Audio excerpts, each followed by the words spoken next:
Hello, everybody. It's Friday, April the 25th, 2025. It's that time of the week, a Friday, time for our That Was the Week Tech Roundup. And this time, maybe we have some glints of sunlight. Keith is talking about venture blues, but there may be a silver lining, and there's a lot of silver linings in the tech news this week.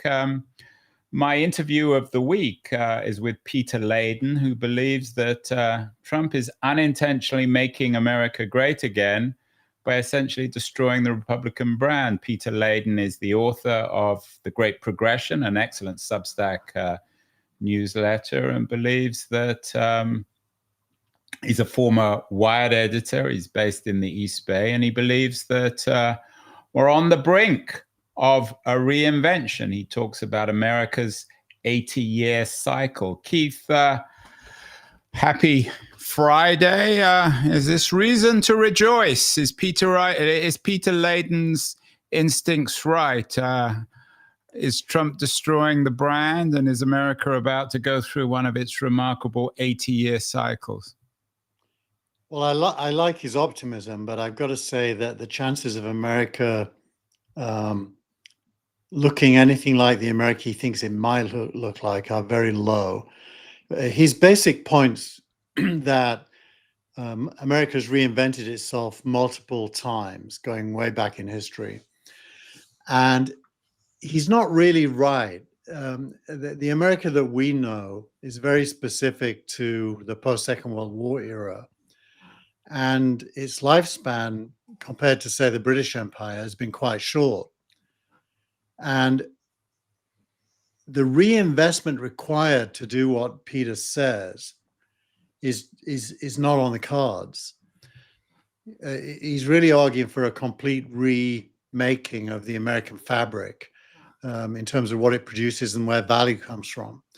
And you just don't see it happening at all. So I think he's right about Trump. I mean, clearly, Trump's long-term historical status is in decline almost daily, but I don't think that necessarily leads to the rejuvenation that he's talking about. But I'm interested why, what you think. You talked to him, I didn't.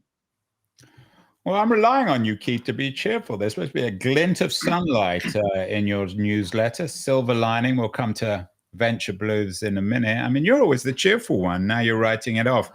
My thought on Layden is, like you, I hope he's right, and I'm encouraged by his cheerfulness. I think one of the problems, to be a little bit more specific, is he sees California and Silicon Valley, Northern California in particular, as leading the charge. He sees some of the new politicians, or perhaps old new politicians like Gavin Newsom and others, leading this. But there's just not much evidence when you think, for example, of Northern California or California's failure to establish high-speed trains in comparison to China.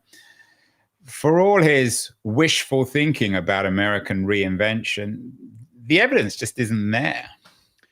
Yeah, I mean, I don't think it's any fault of America, to be honest. I think it's systemic in that an aging economy, in order to give rebirth to itself, has to do the innovator's dilemma. You have to basically throw away the old and rebuild from the beginning. And that's super hard to do. There isn't a country in history that's ever done that. So the likelihood that America will break that trend is very low. The Roman Empire is not coming back. Ancient Greece isn't coming back. The British Empire isn't coming back. And America at its peak isn't coming back. And not even Manchester United's coming back, Keith. Oh, that could be a one that will change the records. I tend to think you're right, although I would strongly encourage, of course, everyone to watch my interview with Layden. He's a lovely guy, and he's full of enthusiasm. He's a bubbly character. Another bubbly character, although he's not bubbling quite as much as Peter Layden, is Thomas Friedman, longtime New York Times columnist. One of the pieces that you linked to in this week's newsletter, Keith, is how Friedman's description of himself politically. He describes himself as a Waymo Democrat. And I guess in that sense, Peter Layden is also a Waymo Democrat. So maybe if you add Friedman to Layden, there's something there. Is there an opportunity for Waymo Democrats now in the America of reactionary Trumpism? I like the phrase he's coined. I mean, it basically implies a Democrat that focuses on economic progress, not culture wars, if you will. So I like the framing. I do think there is Friedman, of course. I'm not always convinced by his profound intellect, but he's very good at coming up with phrases. And I also think if America does have a hope, it is in leading the world on innovation and transforming, human experience due to, I use the word technology, but when I use that word, I'm not really describing things as much as what we collectively people can invent to make our lives better. I do think America, that's its primary chance, but not in a competitive sense. I think there's almost no chance that China won't also do the same. And China will possibly do it at a greater scale and faster. So America it's not a one-dimensional world anymore. It's a multi-dimensional world. America can definitely progress and be a big part of that. It just can't be number one. Well, it can be co-number one. You're in Palo Alto. Are there local politicians, Keith, who you think are beginning to pioneer a Waymo democratic ideology? I mean, if they're not coming out of Silicon Valley, then they won't come out at all. I don't see them. I mean, you look what at about Gavin Newsom, the current governor. Look at Newsom. His primary work in the last few months since the election has been to agree on the trans issue, which were, I mean, it's opportunistic politicians looking for favor as opposed to doing real things. So I don't see this Waymo Democrat yet as a trend, but I do note that Friedman isn't the only one in that camp. I think there's Layden as well, and then Ezra Klein and Derek Thompson came out with their book Abundance, which has been pretty influential. What Klein and Thompson and others, and I've had a number of their people on the show, they're all writing books about the problem with changing America, the dysfunctional nature of the country, the fact that it's so hard, for example, to build a high-speed rail connection between San Francisco and Los Angeles. I think they built about 50 miles, and in the same period spent billions of dollars. The Chinese have built thousands of miles of high-speed rail. So the challenge for Waymo Democrats, to borrow Friedman's term, is to reform regulation or government to enable these re-architecting of American economics and society, rebuilding homes, high-speed rail, all these other essential things. And I guess the problem, if you like, with a Waymo Democrat is that Waymo is owned by Google. It's a private enterprise business. But isn't it ironic that those very same people are strongly in the anti-Elon Musk camp, but if Doge represents anything, it's the attempt to clear away bureaucracy and regulations. They're not, though. I mean, I don't know how much you listen. I listen to the Klein show quite a lot. I think he's pretty good. They're not in the I mean, they're not crazy about Musk, but in principle, they agree with a lot of the Doge goals. They're not big fans of some of the things that have happened, or sort of the cruelty of it. But on the other hand, they recognize there is a profound need to reform government. Yeah.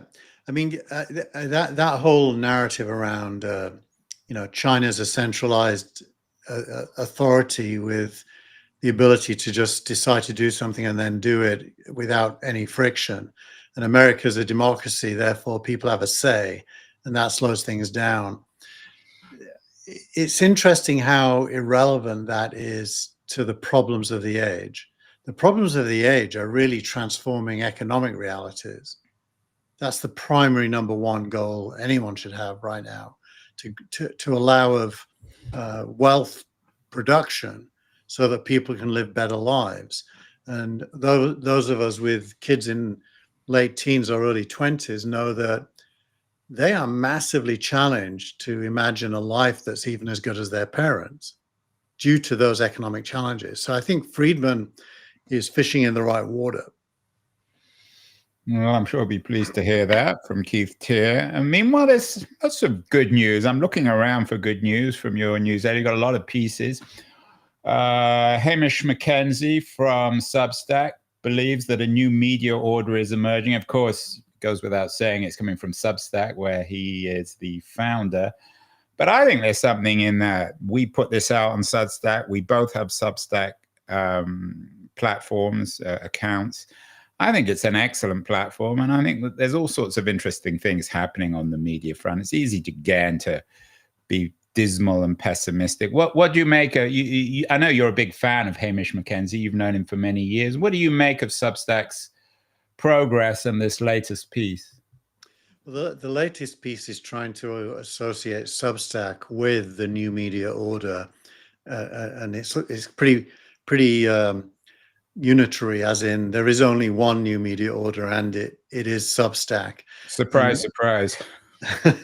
And he frames it in the context of the annual White House Correspondents' Dinner that both Trump and the comedian who was due to play are not going to be there, and Substack are putting on their own party in DC to clash with it on the same timeline. You know, I think it's I want to say nice things about Hamish and Substack, but I do think Substack is going to be challenged to scale. In other words, Hamish, if you're watching, Keith Tier is writing you off. Maybe he should throw you off your platform. You're going to get thrown off the platform, Keith. No, I think he's going to have a great business, but I think the vision he has is way grander than the current version of the business. And well, that's what you've always, as a startup entrepreneur, that's always been your shtick about grandeur. You got to think billion-dollar companies, even if it's really only worth $100,000. Yeah, well, exactly. You have to think backwards from the end, as we will come to at the end. We'll come to, but there has to be a path. You know, I've done a lot of startups. I always start at the end, and unless there's a path, that is to say, a series of things you can execute against to get you there, then the end isn't available to you. And with Substack, because it's based on subscriptions, and you know you can only pay for so many subscriptions, there is a theoretical scaling issue with that model that may mean it's a perfectly great business, even quite a big business, but not, you know, not a game changer in the way he wants it to be. Well, speaking of ends, things never end, although of course Francis Fukuyama peddled the idea of the end of history and has been forever mocked by it. But even Fukuyama is cheerful this week. He, on Persuasion, had an interesting piece about my ChatGPT teacher. Fukuyama teaches at Stanford. He's an example of the old intellectual elite, and yet he acknowledges his use of ChatGPT, helping him think, helping him write. Is this, again, Keith, reason to be slightly cheerful that the old guard is coming round to recognizing the value of this new technology and not just writing it off? Yeah, I thought his piece was great. I mean, I don't know if he's younger than me or older than me, but we probably... Everyone's all younger than you, Keith. No, I'm joking. You're allowed to make fun of my age. It's fine. You're only 50, right? Exactly. So he actually used code to move a database from an old computer to a Linux computer, and ChatGPT basically did it for him.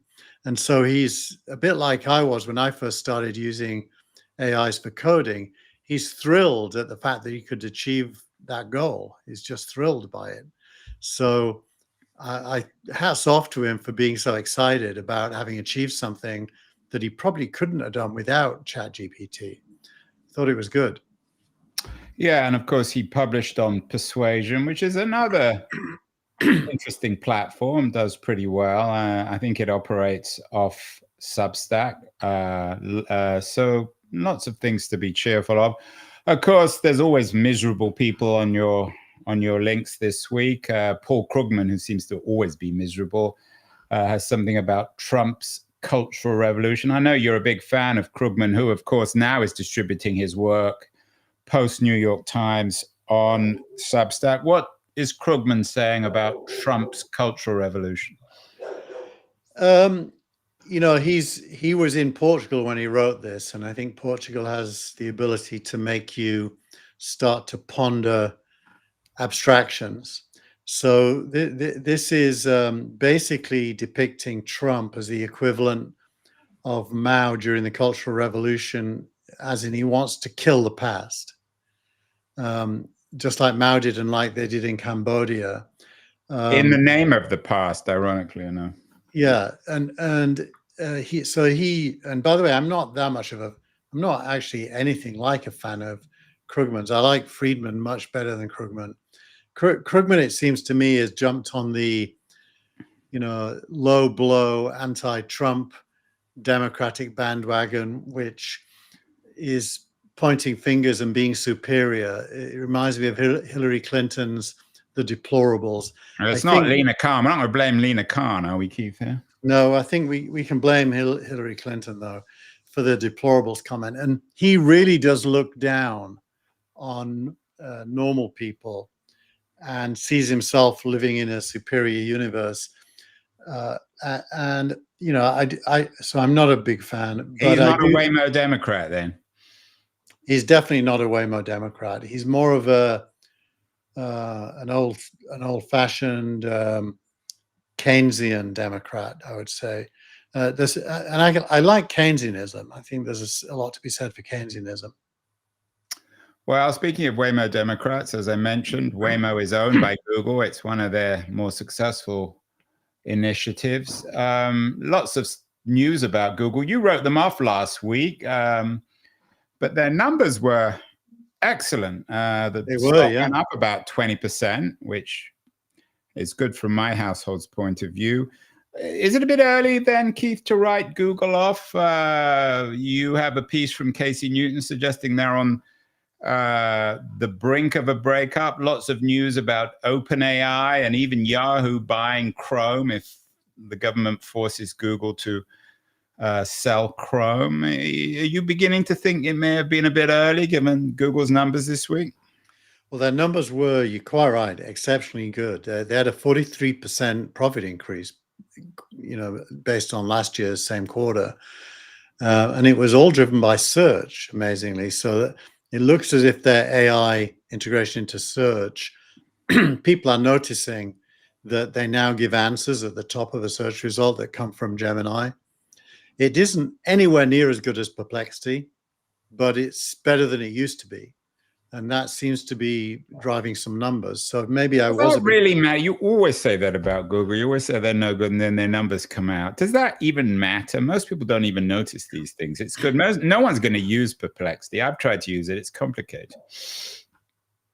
Actually, Perplexity is off the charts, doing well. Its numbers are very high. And not only that, it's about to release its browser as well to compete with Chrome. Wasn't OpenAI by Perplexity and not Chrome? They probably wouldn't be allowed to. Well, now Lena Khan's gone. Maybe they could get away with it, but I think it'd be too expensive. I think even Trump would bring Lena Khan back on that front. Yeah, so there's going to be some interesting M&A stuff. I mean, do you think that this Chrome thing will actually happen? To me, the whole thing is bizarre. I mean, the case was about advertising platform, the exchanges, and the remedy is to do with Chrome. That's so weird. I don't think Google should have lost the case in the first place. I don't think it should have been put on trial, actually, never mind lost the case. So I don't think this breakup makes any sense. By the way, Chrome is open source. It's not even Google doesn't, proprietarily own it. There's a whole project called Chromium, and almost every browser, including Microsoft's Edge browser, is built on top of Google's open source version of Chrome. So this is an area where Google is a good actor. So the whole thing makes no sense. I mean, speaking of Waymo Democrats, Friedman's term, could Waymo begin to become an increasingly valuable? I mean, its revenue is still relatively small, but as it grows meteorically, I mean, they're now, we all use it in San Francisco. Do you have it in Palo Alto? It's just starting to emerge in the peninsula. And as it emerges, as we can drive to the airport, no one's going to drive themselves. And certainly no one's going to use Uber. If you can use a Waymo instead, and you don't have to talk to the driver. Yeah. Look, all three of them, and by three I mean Tesla, Uber, and Waymo, they're all going to be offering this service. Waymo's limitation is they have to build Jaguar cars that cost well over $100,000 per car, and so they have huge capex. Tesla, every single Tesla on the road will be able to be one of these. Uber this week announced a deal with Volkswagen to do self-driving buses. You know, the Volkswagen kind of the old style camping van. Oh, there's electric versions. Wow, that's electric cool. version. So we can go on holiday and be self-driven by one of these things. Yeah, so there's going to be a lot, and Waymo's certainly going to be a player, but I fear that Waymo's business model might be requiring too much capital expenditure. So there's lots of reasons, Keith, to be cheerful, aren't there? I mean, lots of good things happening. Can't blame Donald Trump. You know, we can't read the New York Times headlines and be miserable all the time. Yeah, no, my editorial actually is about the challenges faced by venture capital structurally, which is obviously not of interest to a lot of people, but it is the case that this week there are lots and lots of articles by venture capitalists explaining why everything they thought was true isn't, and they're going to have to change their thinking. And so you could consider that negative. The reason I put cloud silver lining is I think venture capital has always been structurally challenged. And the only new news is that they're beginning to recognize it themselves. And that usually is the beginning where a rebirth can happen on a completely new basis. So I think that is good news, but it's good news that comes out of a kind of a sour feeling. Yeah, and speaking, you said companies or countries never come back. What about the idea of Yahoo buying Chrome? I mean, Yahoo buys, let's just document that Yahoo bought AOL. Yeah, but so Chrome is not AOL. Chrome has value, doesn't it? The value is its users, and it's very easy to reproduce. So if Chrome ended up in the wrong hands, it would end up like Internet Explorer did. And if it gets dissing, if the links get cut with Google, then it doesn't have any value. Although it's a nice browser. I mean, I like with the Google search engine, I just use it because I'm familiar with its aesthetics and architecture. Yeah, it's convenient. Well, speaking of reasons to be cheerful, your startup of the week is YouTube. It turned 20 this week. Got a lot of press. I mean, it's a remarkable story. I remember in my book, Cult of the Amateur, which I wrote almost 20 years ago now, I mocked the Google acquisition of YouTube, which explains why no venture capitalist would ever hire me, and I remain very poor. It seemed at the time an absurd acquisition, and now it's, I don't know how you break down Google value, but it's a multi-trillion-dollar company. YouTube is worth hundreds of billions of dollars. Yeah. Well, look, it's the most successful social network by far, even compared to... Is it a social network, though? I mean, is it theoretically, could it get banned with all this banning for young people of social media? Well, it has an audience entertainer kind of core, which isn't the same as Facebook or LinkedIn. So it's different, but the number of people that use it and the size of the audiences of some of the people producing the content means, at a human level, it dominates the Earth's entertainment time. that's a big statement. The Earth's entertainment time. Now, you were, Keith, I know Mike Harrington doesn't like to hear this, but you were one of the co-founders of TechCrunch. I know that you used to know the YouTube founders before anyone even knew what YouTube was, perhaps before even they knew what YouTube was. Tell us about your memories of the foundation. Yeah, well, so Mike used to, in the early days of TechCrunch, for the first couple of months, Mike used to run barbecues at his house. Yeah, I came down for a couple of those. And yeah, I think the first one had about 20 or 30 people. After the fourth or fifth one, it was like 1,000 people. And at the very first one, Chad Hurley, who was raising money at the time, or trying to, with difficulty, it should be said, stood up on a sofa and pointed his laptop to the room and demoed YouTube to about 20 people, along with the founder of one of the radio stations, the aggregators. Forgot what it's called now, beginning with P. Anyway, Chad was there, and he was just a regular guy launching a Web 2 company where you could upload videos to the internet.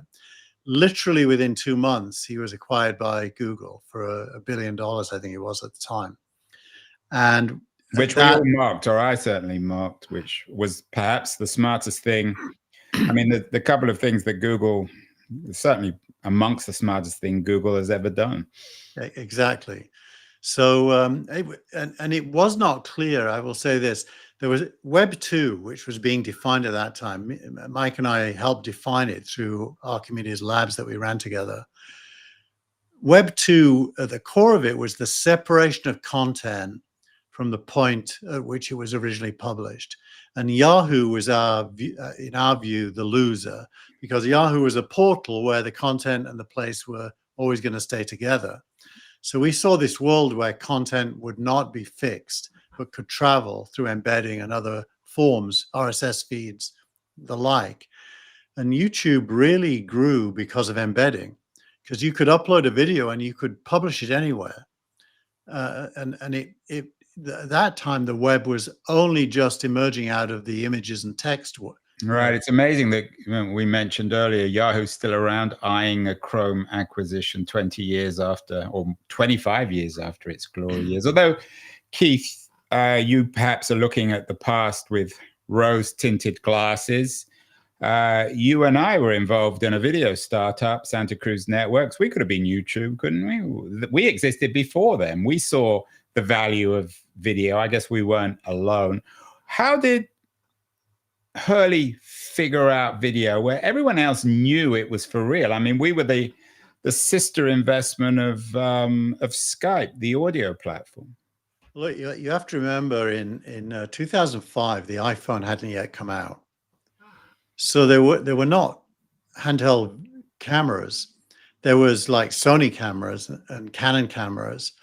And you could make videos using those old-fashioned cameras, and uploading it involved transcoding it and then uploading it. It was quite a big effort to upload a video, and so 2005 was not a time when you would have thought video was yet, it wasn't yet time for it really. But he got ahead of the curve, and it was, nice enough. People chose to try and do it at a great scale. Yeah, it's interesting that, I mean, the Justice Department's talking about splitting Facebook up and taking Instagram away, talking about taking Chrome away from Google, which doesn't seem to me to be that big a punishment. No one's talking about taking YouTube away from Google, which would be a very significant punishment. Yeah, I mean, Google is really three core businesses. It's YouTube, search, and then Google Workplace with Docs and spreadsheets. Well, and AI, of course. AI is more not a business. They don't make money from it yet. They make money from the other three. Well, as they incorporate AI into search. Yeah. Well, this story certainly hasn't ended on Google. You've always been a bit of a Google skeptic.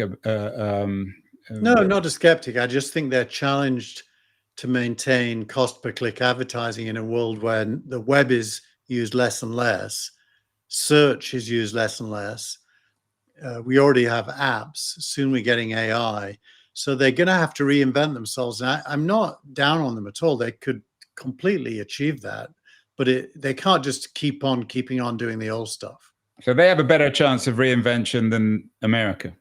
You're more bullish on Google than you are on the United States. Yeah, because Google is not a declining superpower. It's still at the peak of its powers. Well, we shall see. I'm cheering you up, Keith. You're usually the one who's cheering me up, but you seem a little miserable today. Has something happened in your life? No. Have you been having Lena Khan nightmares? No, everything's good. All is good. Well, finally, we'll get to your post of the week, which I have to admit, which is not rare for me, that I didn't understand this at all. The Dork Night about working backwards from the outcome you want. What does this mean, and how does it fit in, Keith, to the theme in the newsletter about venture blues? Well, silver lining is a word that is attempting to capture an end result that you would think would improve things. And what Gary Tan, and remember, Gary Tan's the CEO of Y Combinator, so he's advising startups how to think about a startup. And working backwards from the outcome you want is what entrepreneurs do. Very different to business managers. Business managers work forwards from today and figure out what to do tomorrow. And the very best business managers execute day to day, week to week. They may have strategies that last more than that, a year maybe. But entrepreneurs is completely different. You start by imagining the end, both in terms of physically, what it is you're building and who will use it and what will they pay for it. You also think about the end financially. What could it be worth? And then you create a business plan or a roadmap starting from today with the goal of making that end come to life. If you don't do that, you don't have what in startup land is called a true north. You don't really have a place you're headed, and you can't articulate to an investor why they should back you, because you can't tell them what it is you're building, except for maybe tomorrow. So working back from the end I've always done it my whole life. Just intuitively, I do that because I can't spend 5 or 10 years on an idea unless I've thought it all through. Well, you've always, in my mind, Keith, you are the true northerner rather than. Very well said. I mean, in all seriousness, though, isn't this one of these business school truisms that are fine in theory, but in practice? Let's go back to Chad Hurley. YouTube is 20 years old today. You mentioned that 25 years ago, Chad Hurley used to come to the TechCrunch barbecues in Mike Arrington's yard. He had no idea of what YouTube could be. He had no idea of even selling it to Google, let alone it becoming the dominant entertainment platform in the world in its remarkable 20-year history. So, isn't this stuff always obvious in retrospect? Well, firstly, it isn't true what you said. He really did have an idea. Oh, he did? By the way, I met Jeff Bezos at Resta Dyson's conference in the early 90s, mid 90s.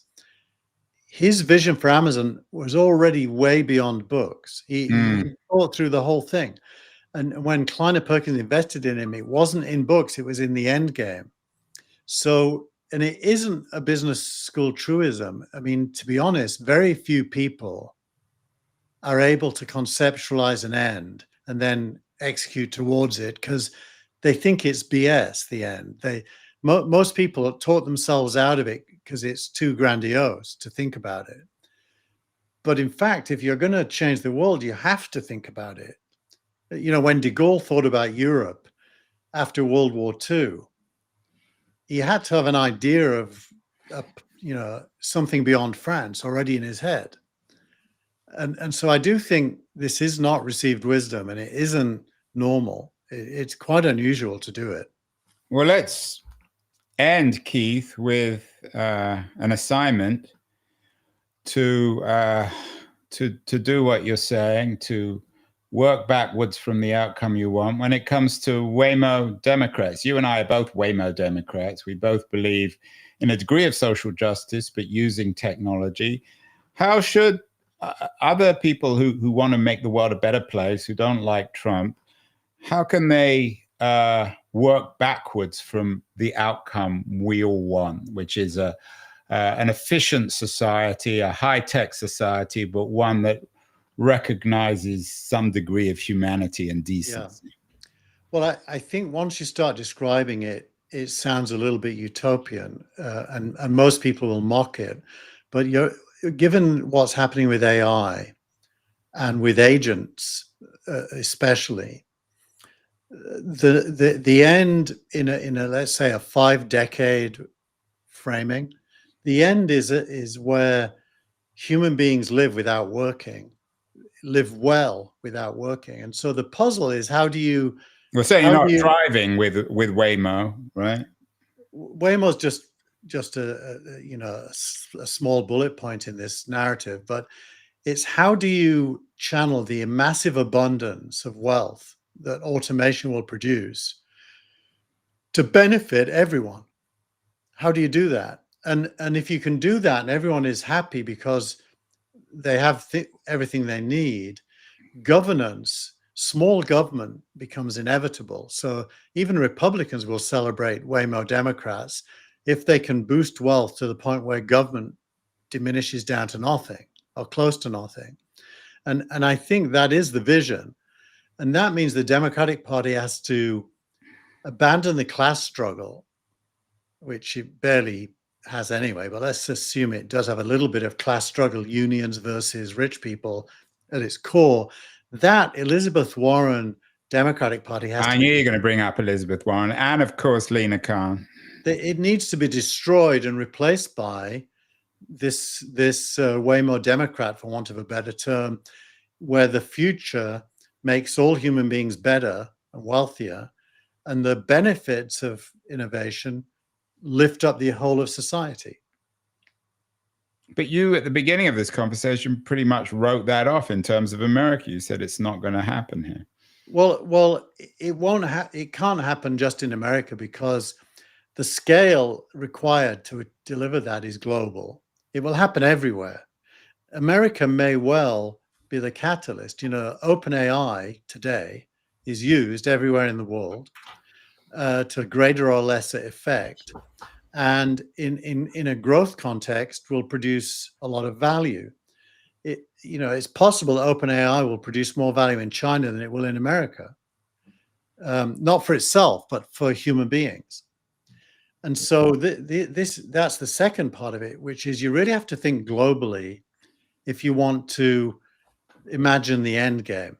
It doesn't mean you can't also think about America, but you have to think about America in the context of the world, and not as a combatant, but as a member, if you like, of a global community. Well, there you have it from our show's resident true northerner, Keith Teare. How to transform America into a Waymo democracy. I think it's an interesting conversation. Keith, we will certainly return to many of these themes. I'm going to be in London for the Europa Cup semi-final on Thursday, so we're not going to be able to do a show next weekend, but we'll do it the following week. So keep well, Keith. Keep thinking backwards and thinking big thoughts, and we'll